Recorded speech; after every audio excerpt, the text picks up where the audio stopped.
করেছেন, সুযোগ দিয়েছেন। আল্লাহ তাআলা তাদের সবাইকে আলো এবং হেদায়েতের দৌলত দিয়ে সমৃদ্ধ করুন বলুন আমিন। আজ এখানে আমরা একত্রিত হয়েছি মূলত দুটি সূত্রকে ঘিরে।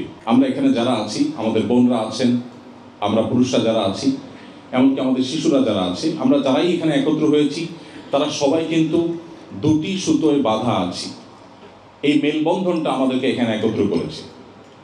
এখানে অন্য কোনো দেশি মানুষ কেন আসেনি, অন্য কোনো ধর্মের মানুষ কেন আসেনি, অন্য কোনো সোসাইটির মানুষ কেন আসেনি, আমরা কেন আসলাম? কারণ আমরা সুনির্দিষ্ট সুতোয় গাঁথা আছি। তার একটি হলো আমরা সবাই বাংলাদেশের নাগরিক, বাংলাদেশি। অনেকে এখানকার পাসপোর্ট হোল্ডার, কিন্তু আপনি জন্মসূত্রে বাংলাদেশি, সেই সূত্রে বাংলাদেশি। এই সুতোয় আমরা সবাই গাঁথা আছি এবং আমরা সবাই এই সুতোর সদস্য। আর দ্বিতীয়ত আরেকটি সূত্র আমাদেরকে গেঁথে রেখেছে, বেঁধে রেখেছে, আমাদেরকে একত্র করেছে এখানে, সেটি হলো আমরা সবাই মুসলমান। তাহলে একাধারে আপনারা এখানে দুটি বিষয়কে প্রতিনিধিত্ব করছেন। নাম্বার এক, আপনারা বাংলাদেশকে এখানে রিপ্রেজেন্ট করছেন। নাম্বার দুই, আপনারা এখানে ইসলামকে রিপ্রেজেন্ট করছেন। আপনার এই দুটি আইডেন্টিটি খুবই গুরুত্বপূর্ণ। বাংলাদেশের অফিসিয়াল রাষ্ট্রদূত একজন, কিন্তু আনঅফিসিয়াল রাষ্ট্রদূত আপনারা সবাই। বাংলাদেশ রাষ্ট্রকে রিপ্রেজেন্ট করার জন্য অফিসিয়ালি দায়িত্বপ্রাপ্ত একজন হলেও আনঅফিসিয়ালি বাংলাদেশকে রিপ্রেজেন্ট করা, ভালোভাবে উপস্থাপন করা, বাংলাদেশ রাষ্ট্রের একজন নাগরিক হয়ে তার কল্যাণকামী হওয়া, দূর দেশেও নিজের দেশের প্রতি আমাদের যে দায়িত্ববোধ আছে সেটি যথাযথ পদ্ধতিতে প্রকাশ করা, এটি আমাদের দায়িত্বের মধ্যে পড়ে। কারণ এখানে যারা বসবাস করছে, মাল্টি কালচারের, মাল্টি ন্যাশনাল, বিভিন্ন রকমের, বিভিন্ন ভাষার মানুষ, বিভিন্ন সংস্কৃতির মানুষ, তারা কিন্তু বাংলাদেশকে বিচার করবে আমাদেরকে দেখে। সো আমরা কিন্তু জেনে হোক না জেনে হোক, বুঝে হোক না বুঝে হোক, আমরা কিন্তু বাংলাদেশকে রিপ্রেজেন্ট করছি। আপনি ভালো কিছু করলে যেরকম বাংলাদেশকে ভালোভাবে রিপ্রেজেন্ট করবেন, আপনার কোনো ভুল বা অন্যায় হলে সেটি কিন্তু বাংলাদেশকে খুব খারাপভাবে এখানে যারা আছে তাদের কাছে রিপ্রেজেন্ট করবে। আমি গতকাল একটি মেইল পেয়েছি। মেইলটা পেয়ে আমি বেশ আহত হয়েছি। স্পেনের বার্সেলোনাতে আমাদের প্রোগ্রাম আছে, সেখানকার এক প্রবাসী বাংলাদেশি ভাই আমাদের অফিসে, অর্থাৎ আসুন্নাহ ফাউন্ডেশনে মেইল করেছে আমাকে অ্যাড্রেস করে। তার কিছু দুঃখের কথা তিনি বলেছেন। অফিস থেকে আমাকে মেইলটা ফরওয়ার্ড করা হলো। মেইলটা পড়ে আমি সত্যি খুব কষ্ট পেয়েছি। তিনি যেটা বোঝাতে চেয়েছেন, এখানে বাইতুল মুকাররমের খতিব সাহেব তার বক্তব্যে সে বিষয়টাকে ইঙ্গিত করেছেন যে আমাদের প্রবাসী বাংলাদেশিদের একটা সমস্যার জায়গা হলো যে আমরা অন্যান্য দেশিদের মতো এখানে মিলেমিশে থাকতে পারি না।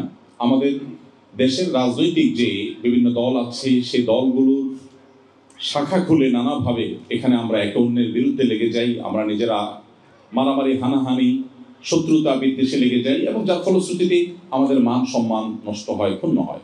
তিনি স্পেসিফিকলি যে বিষয়টি বলছেন সেটা হলো যে অনেক ভাইরা আছেন এখানে যথেষ্ট রিচ, আল্লাহ তাআলা তাদেরকে সম্পদ দিয়েছেন, তারা ভালো ভালো ব্যবসা বাণিজ্য এখানে পরিচালনা করেন। তাদের অধীনে থাকা নিজের স্বদেশী বাংলাদেশি ভাইদের প্রতি তারা অনেক সময় জুলুম করেন, টর্চার করেন, অবিচার করেন, তাদের অধিকার নষ্ট করেন, তাদেরকে দাসের মতো বানিয়ে রাখেন। অথচ আমরা নিজেদেরকে মুসলিম দাবি করছি, আমরা অনেকে নামাজ কালামও করছি, আমরা অনেক হয়তো মুখে দাড়িও রাখছি, কিন্তু আমি যে কাজগুলো করছি সেগুলো ইসলাম সমর্থন করে না, সেগুলোর কারণে আমি ভালো মুসলিম হতে পারছি না। এই জায়গাটা আমাদেরকে বিশেষভাবে নজর দিতে হবে বলে আমার মনে হয়।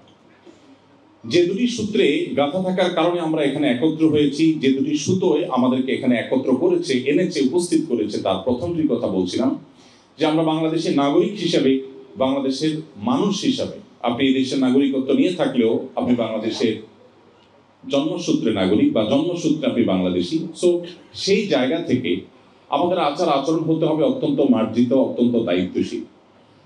আমাদের প্রিয় স্বদেশ অনেক দিক থেকে আমরা পিছিয়ে আছি। অর্থনীতিতে আমরা পৃথিবীর ইউরোপের উন্নত দেশগুলোর সাথে তুলনা তো দূরের কথা, এশিয়ার ছোটখাটো অনেক দেশের সাথেও আমরা নিজেদেরকে কম্পেয়ার করতে পারি না। আমাদেরকে ফুলিয়ে ফাঁপিয়ে নানা সময় আমরা অনেক অগ্রসর হয়েছি, সেটা দেখাবার চেষ্টা করা হয়েছে বা হয়, কিন্তু দুর্ভাগ্য যে আমরা কোথায় দাঁড়িয়ে আছি সেটা আমরা সবাই কম বেশি জানি।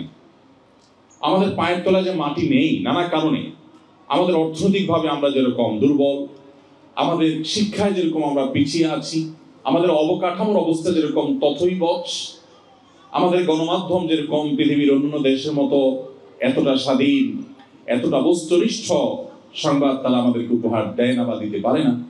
আমাদের যে নানা দিক থেকে সীমাবদ্ধতা আছে, আমরা যে পিছিয়ে আছি, সেটি আর নতুন করে বলবার অপেক্ষা রাখে না।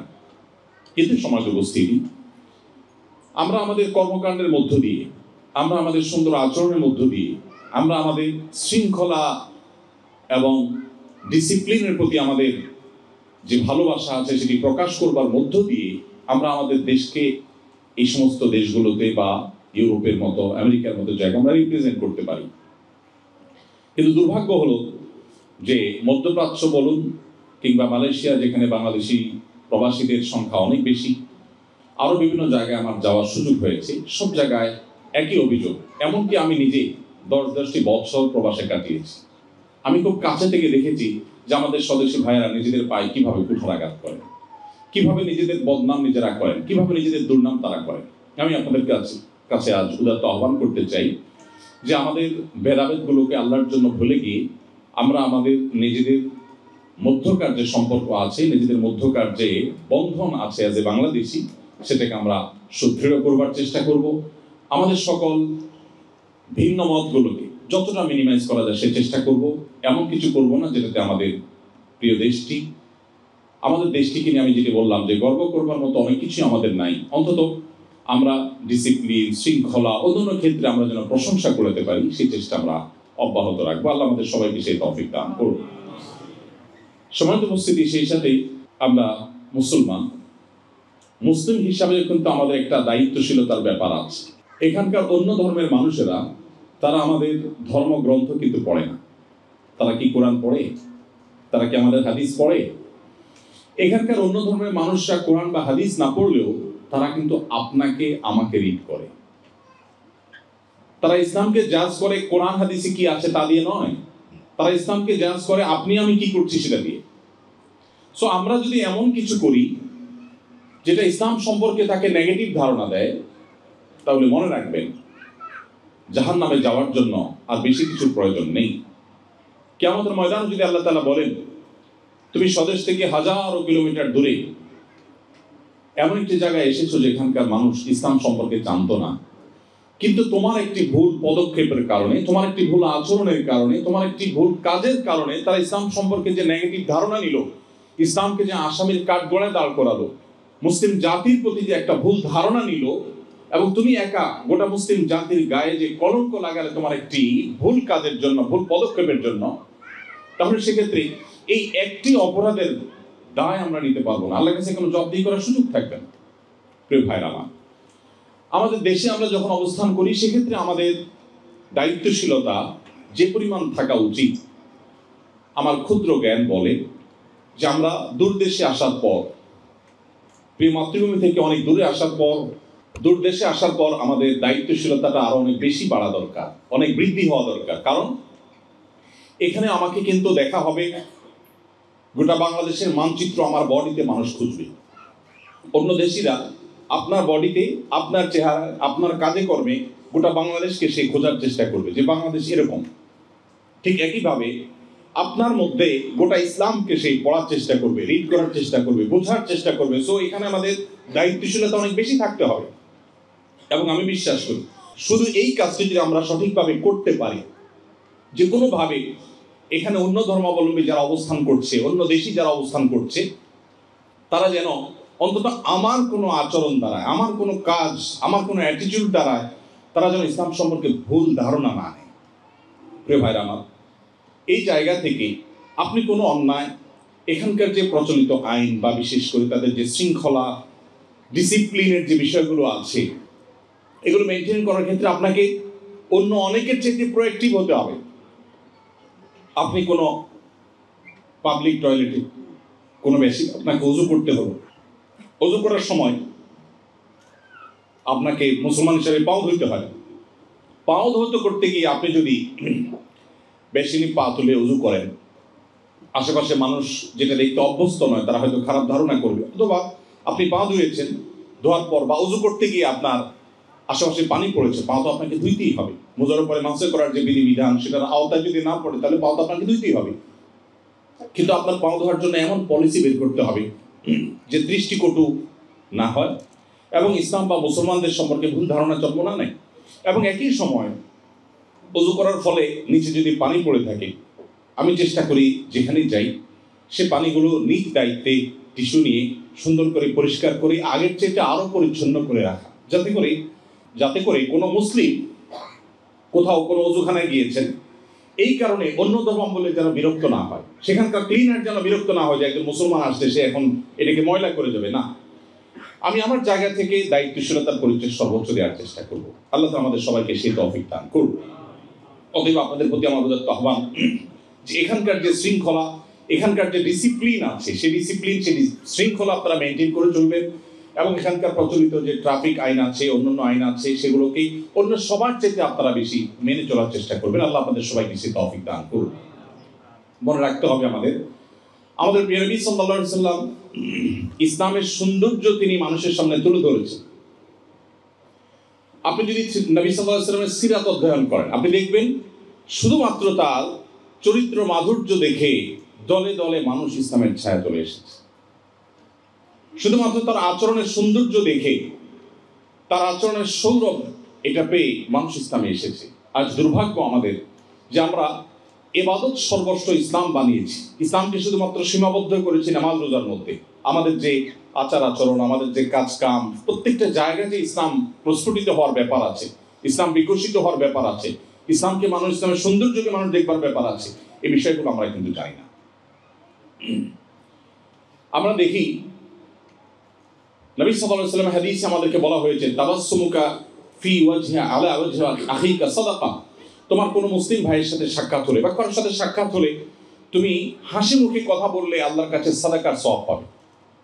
আমরা দেখি অন্যান্য দেশিরা অমুসলিম হওয়া সত্ত্বেও তাদের মধ্যে এই কালচারটা বেশ ভালোই ডেভেলপ তারা করেছেন। তারা হাসি মুখে কথা বলেন, কারোর সাথে কথা বললে মুসলিম হিসেবে কথা বলেন। বাট আমরা অনেকেই গোমরা মুখে কথা বলি, খুব মরে থাকি। বিশেষ করে আল্লাহ সুবহানাহু ওয়া তাআলা কাউকে কোনো অবস্থান দিলে, অর্থ সম্পদ এই সমস্ত দিলে, তখন আমাদের অনেকেরই অবস্থা হয়ে যায় যে আমরা অহমিকা এবং অহংকার প্রদর্শন করতে থাকি।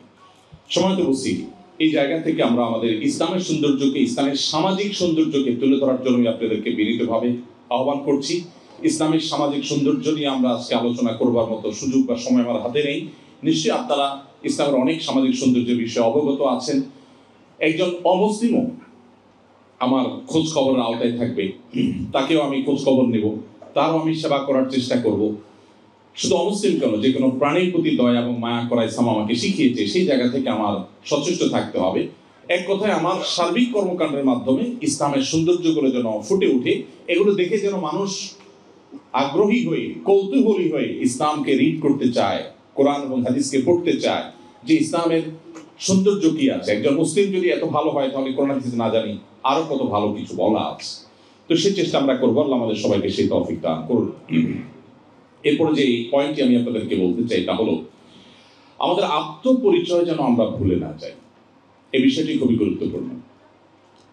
আমরা অনেকে আছি যে হীনমন্যতায় ভোগী খুব বেশি। আমরা বাংলাদেশের মানুষ অনেক দিক থেকে আমরা পিছিয়ে আছি, যেটা আমিও বললাম। কিন্তু কিছু জায়গায় আমাদের কিন্তু ইউনিকনেস আছে, কিছু জায়গায় আমাদের গর্ব করবার মতো অনেক বিষয় আছে। যেমন পারিবারিক ব্যবস্থাপনা, ফ্যামিলি ব্যবস্থাপনায় পৃথিবীর অন্য অনেক দেশের চাইতে, পৃথিবীর অন্য অনেক প্রান্তের চাইতে আল্লাহর অনুগ্রহে আমরা ভালো অবস্থানে এখনো আছি।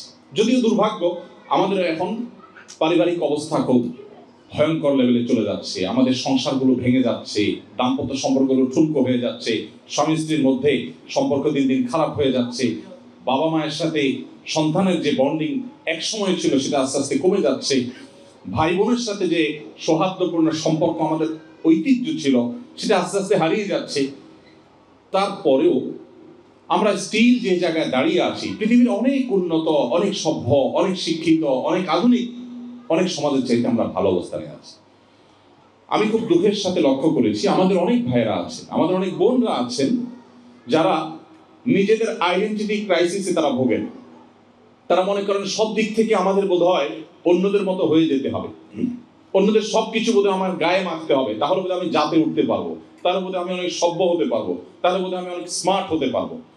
আমি খুব দৃঢ়তার সাথে বলতে চাই, আমাদের দেশের যে কালচার আছে সেই কালচারটা বেশিরভাগ ক্ষেত্রেই আমরা জানি যে সেই কালচার সাথে ইসলামের সাথে সংঘর্ষ নেই। অর্থাৎ একাধারে আমি বাংলাদেশি এবং একাধারে আমি মুসলিম, আমার কমন কালচারের যে জায়গাগুলো আছে সেগুলোকে আমরা দূর দেশে থেকেও অত্যন্ত শক্তভাবে আলিঙ্গন করার চেষ্টা করব। আপনি যদি আপনার ইতিহাস, আপনার অতীত পৃথিবী থেকে মুছে ফেলতে না চান, আপনি যদি আপনার চিহ্ন পৃথিবীতে রেখে যেতে চান, আপনি যদি চান যে আপনার যে চেইন আছে, যেই চেইন ধরে আপনি এই পর্যন্ত পৃথিবীতে এসেছেন, এই চেইনটা আরো 200-400 বছর সামনে থাকুক, এটা যদি আপনি চান, তাহলে আপনাকে অবশ্যই আপনার যে আইডেন্টিটি আছে, আপনার যে পরিচয় আছে, গর্বের সাথে সেই পরিচয়কে আপনার ধারণ করবার সংগ্রাম আপনাকে চালাতে হবে। আপনার দুটি পরিচয়ের একটি হলো ভৌগোলিক পরিচয়, আপনি বাংলাদেশি, আরেকটি পরিচয় অনেক বড়, সেটি হলো আপনি একজন মুসলিম।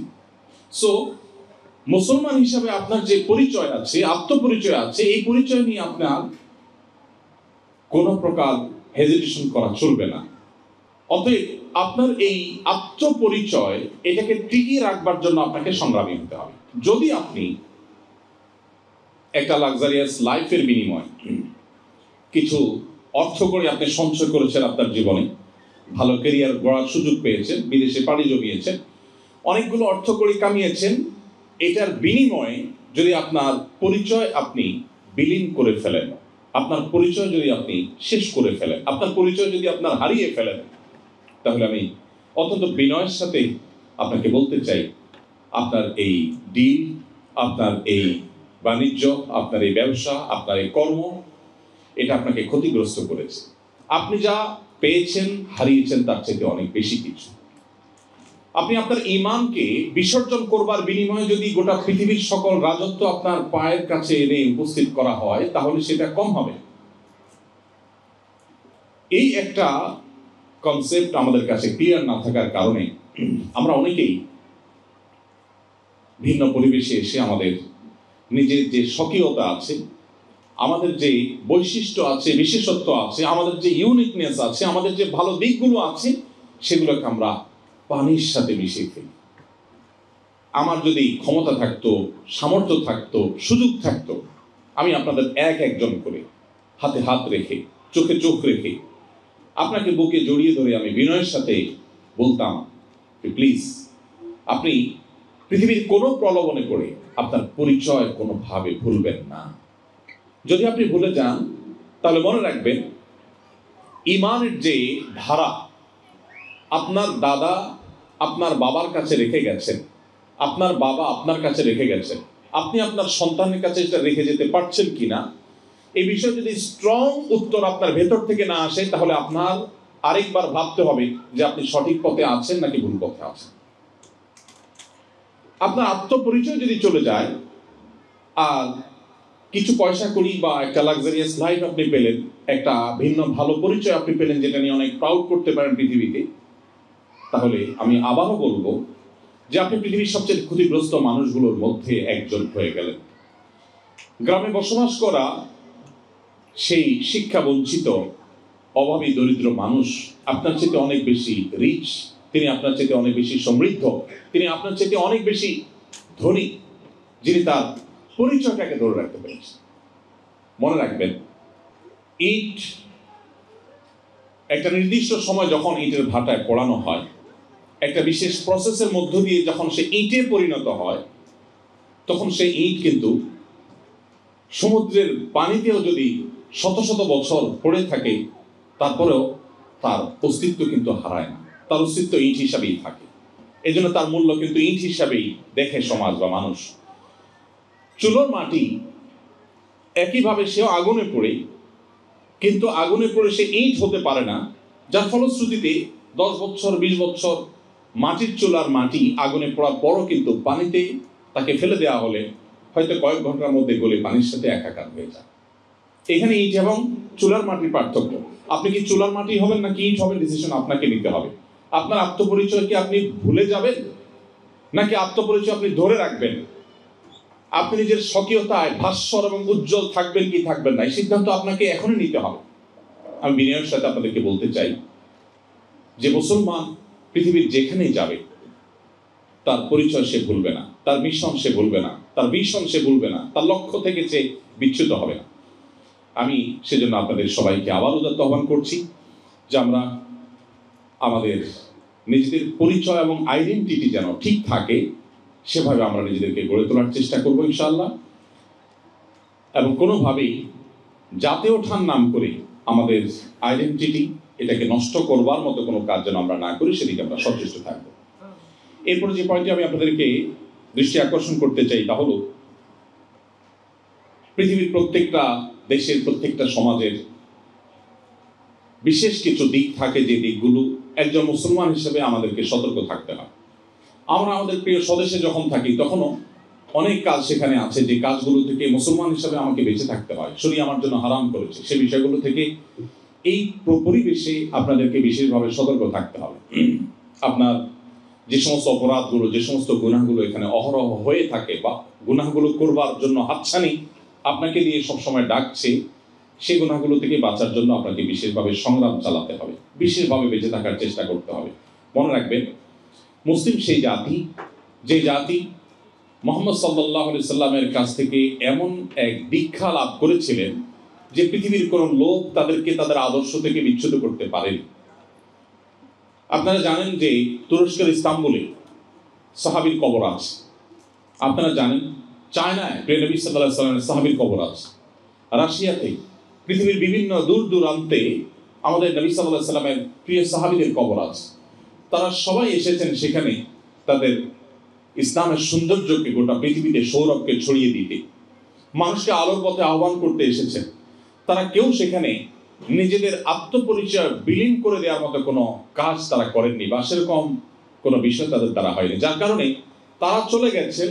তাদের আদর্শ বুক উঁচু করে, মাথা উঁচু করে পৃথিবীতে এখনো টিকে আছে, ১৫০০ বছর পর্যন্ত টিকে আছে। আমি সেজন্য আবারও বলতে চাই, আপনি যদি হারিয়ে যেতে না চান পৃথিবী থেকে, তাহলে আপনার আত্মপরিচয়কে টিকিয়ে রাখার সংগ্রামে আপনি আপোষহীন থাকতে হবে। সম্মানিত উপস্থিতি, সেজন্য বিশেষ বিশেষ যে সমস্ত গুনাহগুলো এই পরিবেশে হয়ে থাকে সেই গুনাহগুলো থেকে আপনাদের বেঁচে থাকার জন্য অত্যন্ত যত্নশীল হতে হবে। আরেকটি বিষয় আপনাদের আমি দৃষ্টি আকর্ষণ করতে চাই, তা হলো আপনারা সবাই জানেন প্রত্যেকটা সমাজের ভালো এবং মন্দ দিক আছে। আপনারা যে সমাজে বসবাস করছেন এই সমাজটাতে যে এরকম ডিসিপ্লিন আছে, আমরা আমাদের দেশে এত ডিসিপ্লিন দেখি না। দুর্ভাগ্য, শুধু আমাদের দেশে কেন, আমরা যারা মুসলমান হিসাবে পরিচয় দেই পৃথিবীর যে সমস্ত দেশগুলোতে মুসলমান প্রধান দেশ হিসাবে আমরা জানি, সেই দেশগুলোতে এই অমুসলিম প্রধান দেশগুলোর মতো ডিসিপ্লিন নেই। এটা আমাদের জন্য লজ্জা, এটা আমাদের জন্য দুঃখের, এটা আমাদের জন্য বেদনার এবং আত্মসমালোচনার বিষয়। আমরা জানি ইসলাম শৃঙ্খলার কথা বলে।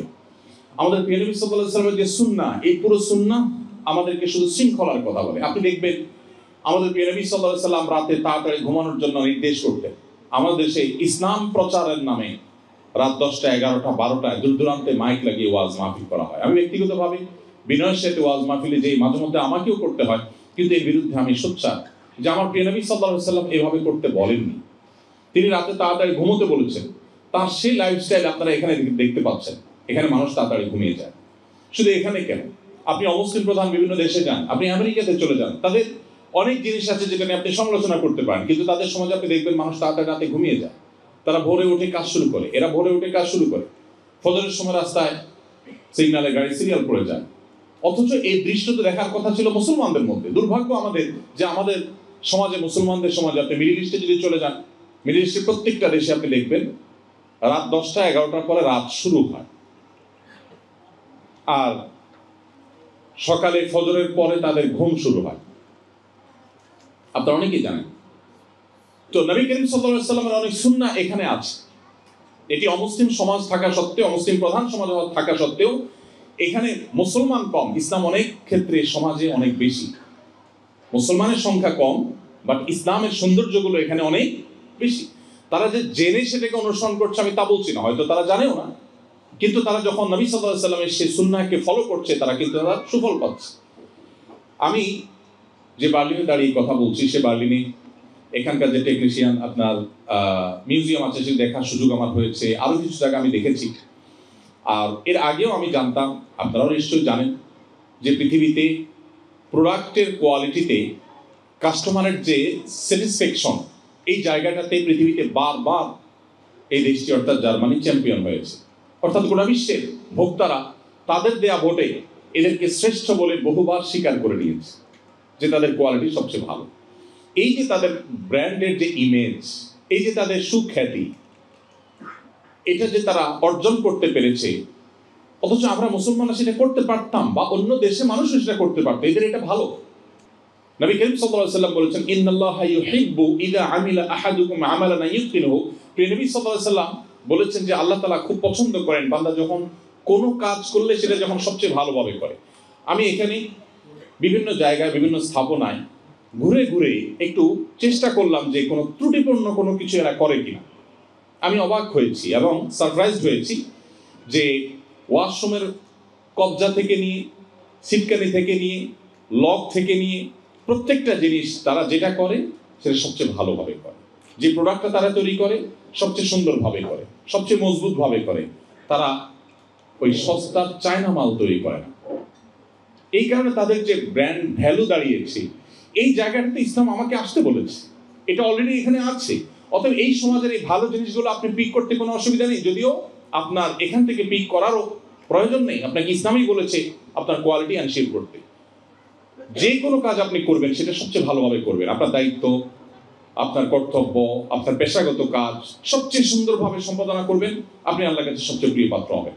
অতএব ইসলামটাকে আমাদের এখানে নতুন করে বোঝার সুযোগ হয়েছে। আমরা কোরআন এবং হাদিসে যে কথাগুলো বলা আছে তার অনেকগুলোর ইমপ্লিমেন্টেশন, অনেকগুলোর বাস্তবায়ন, অনেকগুলোর প্রয়োগ এখানে আমরা দেখতে পাচ্ছি।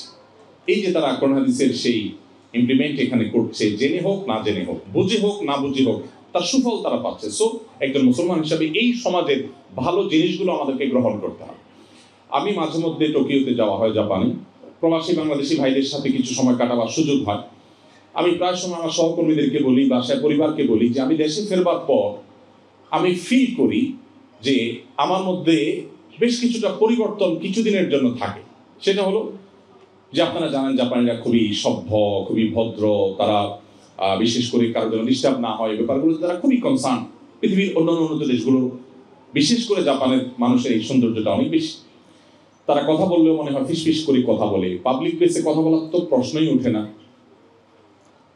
সবাই হেডফোন ব্যবহার করে, কেউ কাউকে কোনোভাবে ডিস্টার্ব করে না। তো ওখান থেকে আসার পর বেশ কিছুদিন তাদের সাথে থাকতে থাকতে আমার মনে হয় যে কোরআন হাদিসে একই কথা বলা থাকলেও ওইটার বাস্তব প্রয়োগ দেখার ফলে মানুষ হিসাবে আমার মধ্যে সেটা প্রভাব পড়ে, এবং আমি দেশে আসার পরে কথা বলতে একটু জোরে বলছি কিনা, আশপাশে কারো ডিস্টার্ব হচ্ছে কিনা, খুব বেশি মনোযোগ অটোমেটিক চলে আসে। আপনারা যারা এখানে বসবাস করছেন, এখানকার যে সামাজিক সৌন্দর্য আছে, এদের যে ভালো ভালো গুণ আছে, সেগুলোকে আপনারা অবশ্যই গ্রহণ করবেন এবং সেগুলো দিয়ে আপনারা সাজাবেন নিজেদেরকে। সেই সাথে প্রত্যেকটা সমাজেরই ভালো এবং মন্দ দুই দিকই আছে। কোনো সমাজই পরিপূর্ণভাবে ভালো হয় না, সেটা মুসলমানদের সমাজেও সব কিছু যে ভালো আছে মানুষের মধ্যে তা কিন্তু নয়। সো এখানকার খারাপ জিনিসগুলো যেন আমরা পিক না করি। এখানকার যে জিনিসগুলো শরিয়ার সাথে সাংঘর্ষিক, কোরআন সুন্নাহর সাথে সাংঘর্ষিক, আপনার ওই যে মুসলিম আইডেন্টিটিকে যেটা নষ্ট করতে পারে, সেই জিনিসগুলো অনুগ্রহ করে আমরা কোনো অবস্থায় যেন পিক না করি। আল্লাহ আমাদের সেই তৌফিক দান করুন। সম্মানিত ভাইরা, এরপরে আমি হালাল উপার্জন নিয়ে একটু কথা বলতে চাই। আপনারা অনেকে আছেন যে অনেক মসজিদ মাদ্রাসা আপনারা করেছেন, অনেক দান সাদেক আপনারা করেন, কিন্তু হালাল উপার্জনের পরে আমরা অনেকেই খুব বেশি সিরিয়াস না। অথচ হালাল উপার্জন তো আমাদের নাজাত এবং মুক্তির পূর্ব শর্ত। আমি জানি অনেকে সম্পদের পাহাড় গড়েছেন কিন্তু হালাল হারাম বাজ বিচার করেন নাই, এখনো অনেক কিছু করছেন যেটা আপনি খেয়াল করছেন না। আমাদেরকে মনে রাখতে হবে, কোরআনে কারিমে আল্লাহ তাআলা তার নবী রাসূলদেরকে অ্যাড্রেস করে বলেছেন, ইয়া আইয়ুহার রাসূলু কুলু মিনাত তাইয়্যিবাতি ওয়া আমালুস সালিহাত। হে নবী রাসূলগণ, আপনারা নেকামল করুন, হালাল ভক্ষণ করুন, হালাল উপার্জন করুন। এরপর আল্লাহ বলেছেন নেকামল করুন। কুলু মিনাত তাইয়্যিবাতি ওয়া আমালুস সালিহাত। আল্লাহ আগে বলেছেন কুলু মিনাত তাইয়্যিবাত, আগে হালাল খেতে বলেছেন, এরপরে বলেছেন নেকামল। আর আমাদের টেন্ডেন্সি হলো, বিশেষ করে বাংলাদেশের প্রেক্ষাপটে আমাদের বাংলাদেশি ভাইদের মধ্যে এক ধরনের মানসিকতা যে আমরা মনে করি টাকা পয়সা আগে কামাই করে নেই, হালাল হারাম বাজ বিচার করে না করে যেভাবে হোক আমি টাকা কামাই করে নিই দুই হাতে, একটা পর্যায়ে এসে আমি বিরাট দাড়ি রেখে দিব, জুব্বা লাগাই ফেলবো, হুজুর হয়ে যাব, আমি অনেক নেকামল করব, অনেক মসজিদ মাদ্রাসা করব, হুজুরদেরকে অনেক বড় বড় অ্যামাউন্ট দিয়ে দিব, মাহফিল করব, তাতে কি হবে? তাতে বোধহয় আমার আগে সব হালাল হয়ে যাবে। আসলে কি তাই? আসলে কি তাই? কোনো অবস্থাতেই একজন মুসলমান তিনি হালাল উপার্জনের ক্ষেত্রে কম্প্রোমাইজ করতে পারেন না, তিনি হারামে জড়াতে পারেন না। কারণ যদি আপনি হারামে জড়ান তাহলে সবচেয়ে বড় যে ত্রুটি হবে তাহলে আপনার ইবাদতের স্বাদ এবং তৃপ্তি নষ্ট হয়ে যাবে, আপনার ইবাদত করতে ভালো লাগবে না, আপনার দোয়া কবুল হবে না। এবং হারাম উপার্জনকারী দেহ, নবী সাল্লাল্লাহু আলাইহি ওয়াসাল্লাম বলেছেন, জান্নাতে প্রবেশ করবে না। আপনি যত নেক আমল করেন, যত মসজিদ মাদ্রাসা বানান, যত হুজুরদেরকে হাদিয়া তোফা দেন, যত মাহফিল করেন, আপনার উপার্জন যদি হারাম হয়, আল্লাহ সুবহানাহু ওয়া তাআলার কাছে আপনি নাজাত বা মুক্তি লাভ করতে পারবেন না। এই জায়গাটাতেও আমাদের মুসলমানদের পরিচয় দিতে হবে। আমাদের বোনদেরকে বলবো যে আপনারা আপনাদের স্বামীদেরকে, আপনাদের অভিভাবকদেরকে, আপনাদের পুরুষ সদস্য যারা আছে পরিবারের, ছেলে হোক, স্বামী হোক, বাবা হোক, তাদেরকে আপনারা হালাল উপার্জনের জন্য সবসময় উৎসাহ দিবেন। হাসান বসরি রহমতুল্লাহি আলাইহি এবং তার সময়কার যে সমস্ত তাবিঈরা ছিলেন, তাদের সময়কার মেয়েদের ব্যাপারে তারা বলেছেন যে তারা তাদের স্বামীদেরকে বলতেন যে বাহিরে যাচ্ছ উপার্জন করতে, যদি হালাল উপার্জন করতে পারো আলহামদুলিল্লাহ, যদি হালাল না পাও তো খালি হাতে ফিরবে, আমরা না খেয়ে থাকবো, তারপর হারামের সাথে কম্প্রোমাইজ করবো না। আমি উদাত্তভাবে আপনাদেরকে আহ্বান করতে চাই যে হালাল উপার্জনের ক্ষেত্রে আমরা যেন নো কম্প্রোমাইজের জায়গায় থাকি। এরপর যে বিষয়টি আমি বলতে চাই, আপনাদের দৃষ্টি আকর্ষণ করতে চাই, তা হলো আমাদের সবারই পরিবারের হয়তো কিছু সদস্য আমাদের সাথে আছেন, পরিবার অন্য যে সমস্ত সদস্যগুলো আছেন তারা কিন্তু দেশে আছে। অতএব আমরা যেন আমাদের পরিবারের সদস্যদের সাথে ভালো সম্পর্ক রাখি। পরিবারের যে মানুষদের সাথে বন্ধন, এটা মুসলমানদের মধ্যে তুলনামূলকভাবে পৃথিবীর অন্য যে কোনো জাতির চেয়ে ভালো আলহামদুলিল্লাহ। অবশ্য সাবকন্টিনেন্টে শুধু মুসলমান কেন, আমাদের দেশের হিন্দু ভাইদের মধ্যেও এই জিনিসটা অনেক ভালো, পারিবারিক বন্ধন অনেক স্ট্রং। আমি আপনাদেরকে বলতে চাই যে অনেকে আছেন প্রবাসে আসার পর একটা সময়ে পরিবারের লোকদের প্রতি বিরক্ত হয়। অবশ্য বিরক্ত হওয়ার যথেষ্ট কারণ আছে, কারণ দেশে থাকা আত্মীয় স্বজনের বেশিরভাগই প্রবাসীদেরকে শুধু টাকার মেশিন হিসাবে ট্রিট করেন, জাস্ট টাকার মেশিন। মনে করেন যে তারা শুধুমাত্র টাকা পয়সা দিবেন আর দেশে যারা আছেন তারা বসে বসে খাবেন। আপনারা জানেন যে আমার একটা অর্গানাইজেশন আছে আসুন্নাহ ফাউন্ডেশন। আসুন্নাহ ফাউন্ডেশন থেকে আমরা একটা পলিসি মেনে চলি, সেটা হলো আমরা কোনো অভাবী, কোনো দুস্থ, কোনো গরিব মানুষকে সচরাচর, বিশেষ কোনো কেস না থাকলে, যেমন এখন বন্যায় যারা ক্ষতিগ্রস্ত হয়েছেন কৃষক, তাদেরকে আমরা মোবাইল ব্যাংকিংয়ের মাধ্যমে 30 কোটি টাকা পাঠাচ্ছি। ইতিমধ্যে বেশিরভাগ টাকা পাঠানো হয়ে গেছে আলহামদুলিল্লাহ, বাকি টাকা অন প্রসেস আছে, চলছে, যাচ্ছে তাদের কাছে। এখানে কৃষকদের বীজ কেনার জন্য, অন্যান্য কাজের জন্য তাদেরকে আমরা নগদ অর্থ সহায়তা করছি। এর বাইরে আমাদের কাছে কোনো গরিব এসে যদি বলে ভাই আমাকে একটু সাহায্য করেন, কিভাবে সাহায্য করব? আপনার ফাউন্ডেশন থেকে আমাকে 20,000 টাকা দেন, আমি একটা ব্যবসা করব। আমরা বলি না, টাকা দিয়ে ব্যবসা হয় না, ব্যবসার জন্য আইডিয়া দরকার হয়, পরিশ্রম দরকার হয়। সো তাকে আমরা অফার করি যে আমাদের আসুন্নাহ স্কিল ডেভেলপমেন্ট ইনস্টিটিউট আছে, আপনি সেখানে ভর্তি হন। সেখানে আপনি যে পর্যায়ের হন, মহিলাদের জন্য আলাদা, মেয়েদের জন্য স্মার্ট টেইলারিং এবং ব্লক বাটিকের ট্রেনিং এর আমাদের সেকশন আছে, সেখানে মেয়েরা ট্রেনিং নিচ্ছে। ট্রেনিং এর পর তাদের পিছনে এক একজন বোনদের পিছনে, এক একজন মহিলার পিছনে আমরা 1 লক্ষ টাকা প্রায় খরচ করি। ট্রেনিং এর পর তাদেরকে 100% থাকা খাওয়া ফ্রি করি। একটা নামমাত্র টোকেন মাইনে নেওয়া হয় শুধু তার সিরিয়াসনেসের জন্য, আর সম্পূর্ণ টাকা ফ্রি তাকে দিয়ে ট্রেনিং করানোর পর তাকে বাসায় কাজ করবার উপযোগিতা তৈরি করবার জন্য যা যা লাগে, মেশিন থেকে নিয়ে, সুতা থেকে নিয়ে, কেচি থেকে নিয়ে সব কিছু কিনে আমরা তাকে দিয়ে দিই। এবং তৈরি করার পর তিনি বাসায় গিয়ে প্রোডাক্ট তৈরি করার পর ওই প্রোডাক্টগুলো আমি আমার ফেস ভ্যালু দিয়ে সেল করে দেওয়ার চেষ্টা করি। আমাদের বিভিন্ন প্রোগ্রামে, বিভিন্ন ইভেন্টে আমরা তাদের স্টল করে দিই, তারা তাদের মালগুলো বিক্রি করে তারা টাকা নিয়ে যান। এভাবে আমাদের বোনদেরকে আমরা স্বাবলম্বী করার চেষ্টা করি। পুরুষ কেউ যদি অভাবী আসে, আমরা বলি তুমি যদি অশিক্ষিত হও, স্বল্প শিক্ষিত হও, তুমি আমাদের ড্রাইভিং স্কুলে ভর্তি হয়ে যাও। তোমার যদি আগ্রহ থাকে সেক্ষেত্রে আমার সে প্রশিক্ষণ আছে, সেখানে ভর্তি হয়ে যাও। তুমি যদি এইচএসসি কমপ্লিট করে থাকো তাহলে আমাদের কম্পিউটার বিভিন্ন কোর্স আছে, স্মল বিজনেস ম্যানেজমেন্ট কোর্স আছে, অফিস ম্যানেজমেন্ট কোর্স আছে, অ্যাকাউন্টিং এর উপরে কোর্স আছে, সেগুলো করো। তুমি যদি গ্রাজুয়েশন করা থাকো তাহলে সেক্ষেত্রে আমাদের ওয়েব ডেভেলপমেন্ট কোর্স আছে, সেগুলো করো। ট্রেনিং এর পর 100% এই মানুষগুলোকে আমরা চাকরি দেওয়ার চেষ্টা করি। আমার এই এক্সপিরিয়েন্স আপনাদের সাথে শেয়ারের জন্য করছি। আপনারা প্রবাসী হিসাবে আমি জানি আপনাদের দিকে দেশে শত শত মানুষ তাকিয়ে আছে, পুরো গ্রামের মানুষ তাকিয়ে আছে, শুধু আত্মীয় স্বজন। কেউ ডিমান্ড করছে একটা মোবাইল, কেউ ডিমান্ড করছে যে আপনি তাকে একটা বাইক কিনে দিবেন, কেউ হয়তো ডিমান্ড করছে তাকে আপনি কিছু ক্যাশ টাকা দিবেন। আমি আপনাদেরকে অনুরোধ করবো যে প্রবাসী হিসাবে আমাদের এই প্যারাটা নিতে হয়, কিন্তু এটার কারণে আমরা অনেকে বিরক্ত হয়ে আত্মীয় স্বজনের সাথে সম্পর্ক ছিন্ন করে দিই। আমি আপনাদেরকে বলতে চাই যে আপনারা এই জায়গাটাতে একজন মুসলমান হিসাবে আত্মীয় স্বজনের সাথে সুসম্পর্ক বজায় রাখার ক্ষেত্রে আপনাদেরকে নো কম্প্রোমাইজের লেভেলে যেতে হবে। কোনোভাবে আত্মীয় স্বজনের সম্পর্ক নষ্ট করা যাবে না। অনেক বোন আছে যারা স্বামীদেরকে তাদের ভাই বোনদের সাথে সুসম্পর্ক বজায় রাখার ক্ষেত্রে বাধা সৃষ্টি করে বা অ্যাটলিস্ট মন খারাপ করেন যে এত কেন। আবার পুরুষদের অনেকে আছেন যে নিজের বাপ ভাই তাদেরকে নিয়ে যত টেনশন করেন, চিন্তা করেন, শ্বশুর ভাইয়ের যারা আছেন, স্ত্রীর দিককার যারা আছেন তাদের দিকে ততটুকু খেয়াল করেন। এখানে ব্যালেন্স করতে হবে। তবে আত্মীয় স্বজনের সাথে সুসম্পর্ক বজায় রাখা এটা আমাদের পার্ট অফ ইবাদাহ, এটা আমাদের ইসলামের পার্ট, এটা আমাদের ইবাদতের পার্ট। এই জায়গাটাতে কিন্তু পৃথিবীর অন্য সব জাতি থেকে আমরা আলাদা।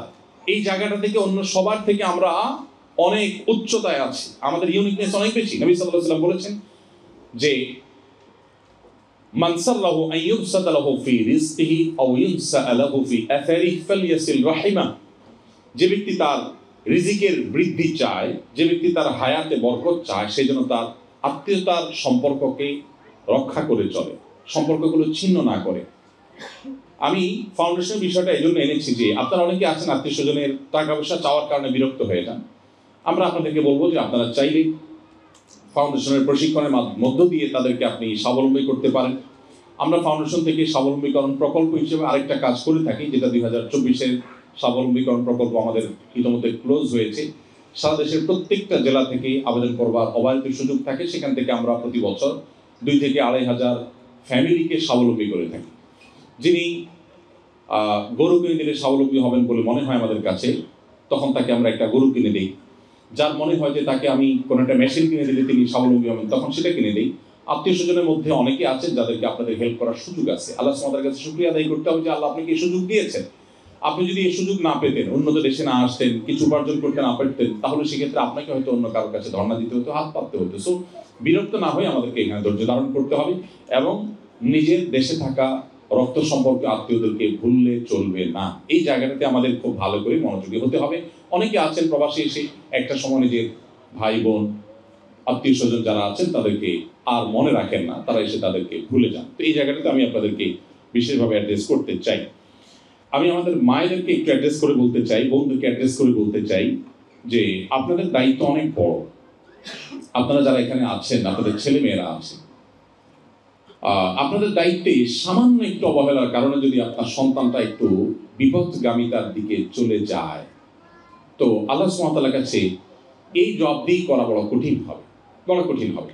আমি অনেক দেশে দেখেছি আমাদের প্রবাসী বাংলাদেশিদের যে তাদের সন্তানদের আইডেন্টিটি তারা মুছে ফেলে দিয়েছে।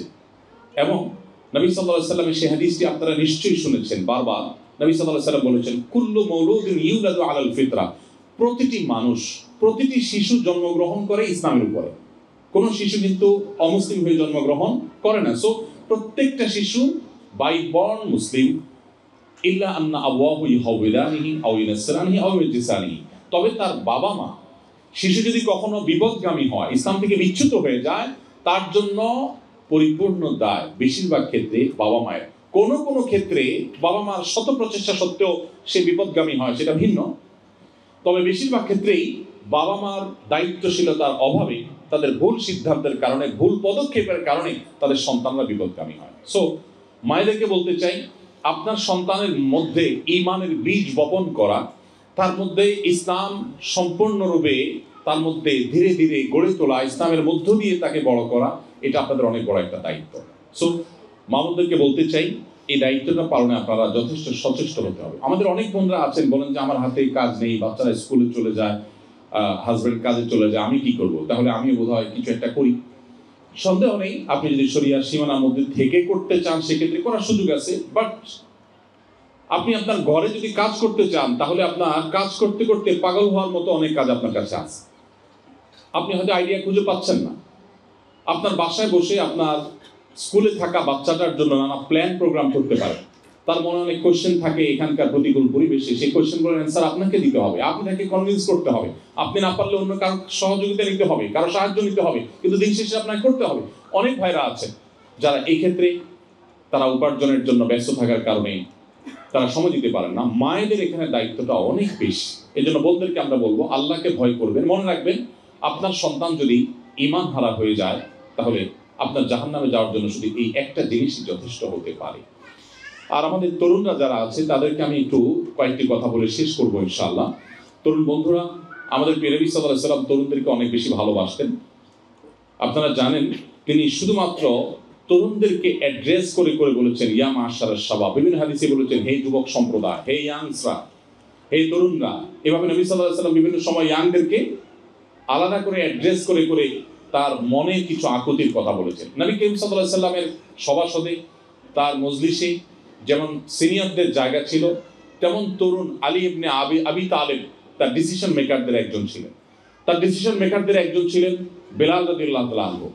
তার সভাসদে, তার পরামর্শদাতাদের মধ্যে থেকে ছিলেন মুসআব ইবনে উমাইরের মতো মানুষ, যাদেরকে তিনি অনেক বেশি স্নেহ করতেন। আব্দুল ইবনে ওমর, আব্দুল ইবনে আব্বাস, আব্দুল ইবনে মাসউদ, আমি কত নাম বলবো, রিদওয়ানুল্লাহি তাআলা আজমাইন।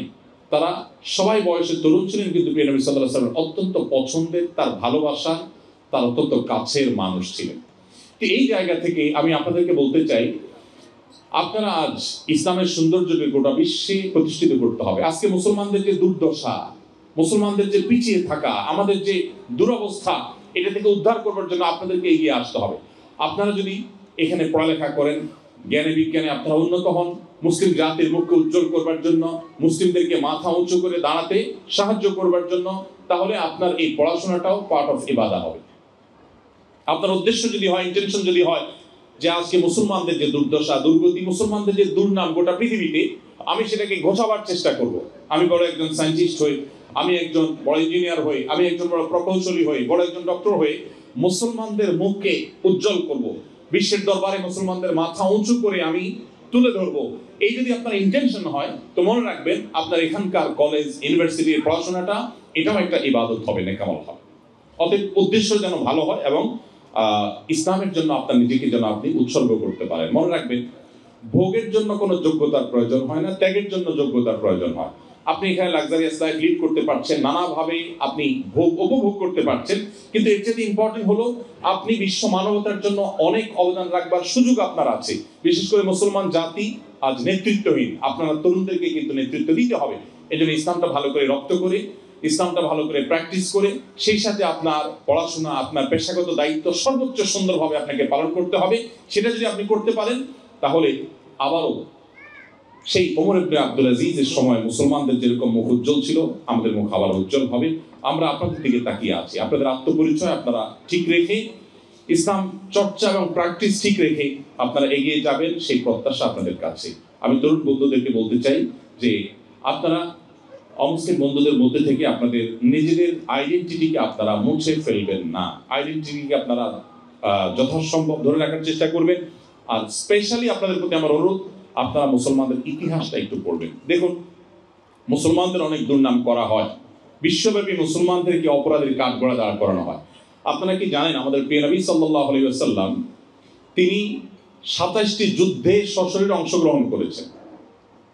তার যে মিশন ইসলাম, এটা পৃথিবীতে স্টাবলিশ করার জন্য, প্রতিষ্ঠিত করবার জন্য যে 27টি যুদ্ধে তাকে সশরীরে অংশগ্রহণ করতে হয়েছে, সেই 27টি যুদ্ধে সাকুল্যে যত মানুষ মারা গেছে তাদের ফিগারটা হলো অনলি 1016 জন। 1016 জন মানুষ মারা গেছে তার 27টি যুদ্ধে। গোটা বিশ্বে ইসলাম প্রতিষ্ঠিত হয়েছে, মাত্র তার জন্য মূল্য দিতে হয়েছে 1016 জন মানুষের জীবনকে। এর মধ্যে 600 জন তাদের প্রতিশ্রুতি ভঙ্গের দায়ে তারা দণ্ডিত হয়ে মৃত্যুদণ্ড পেয়েছে, সেটা বাদ দিলে আর শুধুমাত্র 400 জন মানুষ যারা যুদ্ধে মারা গেছে। 27টি যুদ্ধে মাত্র 400 জন। আজকাল তো একটা ইউনিয়ন দখল নিয়ে যখন যুদ্ধ হয় বা মারামারি হয়, রাজনৈতিক কোন দল আমাদের দেশে, কত 400 মারা যায়। আমাদের দেশের প্রেক্ষিতে বাংলা একটা কথা আছে, মাছের মায়ের পুত্র শোক নেই। বাঙালি মায়ের এত সন্তান যে কোন রাজনৈতিক হাঙ্গামায়, গন্ডগোলে কত মানুষ মারা গেল, এগুলো দেখবার সময় এখনো পত্রিকায় 2-4 জন মারা গেলে নিউজও হয় না। এখন ডজন বা আরো বড় কোনো ফিগার মারা গেলে তখন ভালো করে পত্রিকা নিউজ হয়। আমাদের জীবনমূল্য এত কম হয়ে গেছে। তো প্রিয় নবী সাল্লাল্লাহু আলাইহি সাল্লাম ইসলাম প্রতিষ্ঠিত করতে গিয়ে পৃথিবীতে মাত্র 1016 জন মানুষকে জীবন দিতে হয়েছে। অথচ আপনি জানেন আজ পৃথিবীতে অনেক সভ্যতা তাদের শক্তি, সামর্থ্য, তাদের আদর্শকে পৃথিবীতে টিকাতে গিয়ে দুটি বিশ্বযুদ্ধে 100 মিলিয়নেরও বেশি মানুষ জীবন দিতে হয়েছে। অথচ মুসলমানদের এই যে একটা বিষয় যে নবী করিম সাল্লাল্লাহু আলাইহি ওয়াসাল্লাম পুরা জীবনে মাত্র 1000 মানুষ যুদ্ধে রণাঙ্গনে 400 মানুষ আর সব মিলে 1000 মানুষকে জীবন দিতে হয়েছে ইসলামকে এস্টাবলিশ করতে গিয়ে। একটা দেশ দখল করতে এখন হাজার হাজার লাখ লাখ মানুষকে জীবন দিতে হয়। এরপরেও ইসলামকে আসামিল কাঠগড়া দাঁড় করানোর চেষ্টা, মুসলমানদের প্রতি দোষ দেওয়ার চেষ্টা এক শ্রেণী মানুষ করবে। আপনারা যারা তরুণ আছেন আপনারা সেই ভুল ধারণা ভাঙতে হবে, মুসলমানদের মুখ উজ্জ্বল করতে হবে। মুসলমানরা যে শান্তি প্রতিষ্ঠা করতে চায়, তারা যে অশান্তি চায় না, তারা যে যুদ্ধ বিগ্রহ চায় না, তারা যে পৃথিবীতে বিশৃঙ্খলা চায় না, এটি আপনাদের কর্মের মাধ্যমে, এটি আপনাদের নিজেদের আদর্শের মাধ্যমে এটিকে আপনাদের প্রতিষ্ঠা করতে হবে। আল্লাহ তাআলা আপনাদের সবাইকে সেই তৌফিক দান করুন। আমি আমার আলোচনা করে শেষ প্রান্তে চলে এসেছি। আপনারা অনেক কষ্ট করে দীর্ঘ সময় থেকে বসে আছেন, অনেক দূর দূরান্ত থেকে এসেছেন। আমি আবারও বলছি এখানে অনেক মান্যগণ্য ব্যক্তিবর্গ আছেন যারা অনেক জ্ঞানী, অনেক গুণী, যারা আমার চাইতে অন্য অনেক দিক থেকে আপনারা এগিয়ে আছেন। সো আপনারা যে আপনাদের মূল্যবান সময় থেকে কিছু সময় বের করে এখানে সময় দিয়েছেন, আমাকে শুনেছেন, সেজন্য আপনাদের প্রতি আবারও কৃতজ্ঞতা জ্ঞাপন করছি। আপনাদের এই কষ্ট করে আসার কারণে আমাদের বোনরা অনেক কষ্ট করে এসেছেন। আমার প্রত্যেকটা বোনকে আমি সশ্রদ্ধ সালাম নিবেদন করছি। জাযাকুমুল্লাহু খায়রান। আল্লাহ তাআলা আপনাদেরকে উম্মুল মুমিনিন আয়েশা রাদিয়াল্লাহু তাআলা আনহার ভূমিকা অবতীর্ণ হওয়ার তৌফিক দান করুন, ফাতিমা রাদিয়াল্লাহু তাআলা আনহার ভূমিকা অবতীর্ণ হওয়ার তৌফিক দান করুন। আমাদের ভাইদের সবাইকে প্রিয় নবী সাল্লাল্লাহু আলাইহি ওয়াসাল্লামের সাহাবীদের ভূমিকা অবতীর্ণ হওয়ার তৌফিক দান করুন। বার্লিনে আমাদের ভাইদের দেওয়া তথ্য মতে আমি যতটুকু জানলাম, এটাই এ যাবৎকালের সবচেয়ে বড় গ্যাদারিং, মুসলমানদের সবচেয়ে বড় গ্যাদারিং, সবচেয়ে বড় আয়োজন। এত বেশি মানুষের সমাবেশ বা এত বেশি মানুষের মিট ইতিমধ্যে একসাথে বোধহয় হয়নি আগে। তো নিঃসন্দেহে এটি আল্লাহ তাআলার একান্ত অনুগ্রহে, সেজন্য আল্লাহ দরবারে যেমন শুকরিয়া আদায় করছি, সেই সাথে এটার পেছনে যারা যেভাবে কাজ করেছেন তাদের প্রতি কৃতজ্ঞতা জ্ঞাপন করছি। আবারও জার্মান কর্তৃপক্ষকে আমি বিশেষভাবে কৃতজ্ঞতা জানাচ্ছি, যারা এই প্রোগ্রামকে এই চমৎকারভাবে আয়োজন করবার জন্য অনুমোদন করেছেন, সুযোগ দিয়েছেন। আল্লাহ তাআলা তাদের সবাইকে আলোক এবং হেদায়েতের দৌলত দিয়ে সমৃদ্ধ করুন, বলুন আমিন। এবং আমরা এখানে যেভাবে একত্রিত হয়েছি সবাই, আল্লাহ তাআলা আমাদের সবাইকে ঠিক একইভাবে জান্নাতুল ফেরদাউসে একত্র হওয়ার তৌফিক দান করুন। আমাদের জীবনটা বরফের মতো গলে যাচ্ছে। আপনি কি ইউরোপে আছেন না আফ্রিকায়, আপনি কি এশিয়ায় আছেন নাকি আমেরিকায়, এটা দেখার বিষয় না। আপনার জীবন ঠিকই গলে যাবে। আপনি দেশে থাকলেও আপনার বয়সটা আস্তে আস্তে সে সবে বরফের মতো গলে যাবে, এখানে থাকলেও গলে যাবে। অতএব কি নিয়ে যাচ্ছেন, আপনার এই যে জীবনটা গলে যাচ্ছে, এর বিনিময়ে আপনার আমলনামাতে কি প্লাস হচ্ছে, সেই হিসেবটা আমাদের প্রতিদিন, প্রতি রাত, প্রতি ক্ষণে, প্রতি মুহূর্তে মেলানো দরকার। আমাদের বাহ্যিক বা পার্থিব পরিচয় যাই হোক না কেন, আমাদের জীবনটা ক্ষয় হয়ে যাচ্ছে, আর তার বিনিময়ে আমার আখিরাতে হয় জান্নাত, নয়তো জাহান্নাম বিনির্মাণ হচ্ছে। সো আমি কোন ওয়েতে আছি, সঠিক ওয়েতে আছি কিনা, সেই জিনিসটা আমাকে বারবার ভাবতে হবে এবং ঠিক করতে হবে। আমি আশা করব যে আপনারা সেই পথ খুঁজে বের করবেন, যে পথের মধ্য দিয়ে আপনাদের আত্মপরিচয় টিকে থাকবে। দারুল ইসলাম সহ আরো যে সমস্ত প্রতিষ্ঠান আছে, মুসলমানদের ঈমান রক্ষা করবার জন্য দুর্গ হিসাবে যেগুলো কাজ করছে, আপনারা সেই সমস্ত দ্বীনি বা ধর্মীয় মুসলমানদের সেই সমস্ত মসজিদ এবং অর্গানাইজেশনগুলোর সাথে ইনভলভ হয়ে আপনারা যত বেশি কাঁধে কাঁধ মিলিয়ে নিজেরা থাকতে পারবেন, তত বেশি আপনার ঈমানকে আপনি সেভ করতে পারবেন, তত বেশি নিরাপদ করতে পারবেন। এই জন্য সোসাইটি মেনটেন করার কোনো বিকল্প নেই। যে আজকে আমরা একত্র হয়েছি ঈমানের সূত্রে, এভাবে এত বড় পরিসর না হলেও মাঝে মধ্যে আমাদেরকে একত্র হতে হবে, আমাদের বোনদেরকে একত্র হতে হবে, আমাদের শিশুদেরকে একত্র হতে হবে, তাদের সোসাইটি দিতে হবে, তাদেরকে আলাদা সমাজ দিতে হবে। এবং মুসলমানদের এই যে সামাজিক কাঠামো, এটা যত বেশি সুদৃঢ় হবে, মসজিদগুলোর সাথে আপনারা যত বেশি ইনভলভ হবেন, এখানে মুত্তাকি পরেজগার ওলামাদের সাথে, খতিব সাহেবদের সাথে আপনাদের যত বেশি সম্পর্ক হবে, তত বেশি আপনার ঈমানকে আপনি সেভ করতে পারবেন। অতএব এই আত্মপরিচয় টিকিয়ে রাখবার প্রয়োজনে আমাদেরকে এই বিষয়গুলো মেনটেন করতে হবে। আল্লাহ তাআলা আপনাদের সবাইকে প্রতিকূল পরিবেশেও ঈমানকে সম্পূর্ণ অটুট এবং অক্ষুণ্ণ রাখবার তৌফিক দান করুন। আমাদের ভবিষ্যৎ প্রজন্মের ঈমানকে আল্লাহ তাআলা হেফাজত এবং সেভ করুন। আমাদের আত্মপরিচয় যেন আমরা টিকিয়ে রাখতে পারি, মুসলমান হিসাবে আমাদের মাথা যেন উঁচু করে আমরা দাঁড়াতে পারি, এবং এই দেশ আমাদেরকে অনেক কিছু দিয়েছে, সেই জায়গা থেকে, কৃতজ্ঞতা বোধের জায়গা থেকে এখানকার শৃঙ্খলা, অন্যান্য বিষয়গুলো মেনটেন করে আমরা যেন এজ এ বাংলাদেশি আমাদের মুখ উজ্জ্বল করতে পারি, মুসলমান হিসাবেও আমাদের যেন মুখ উজ্জ্বল করতে পারি, সেই তৌফিক আল্লাহ তাআলা আমাদের সবাইকে দান করুন। জাযাকুমুল্লাহ খাইর। আমাকে ধৈর্য ধরে শুনবার জন্য আপনাদের সবার প্রতি আবার কৃতজ্ঞতা। আসসালামু আলাইকুম ওয়া রাহমাতুল্লাহি ওয়া বারাকাতুহু।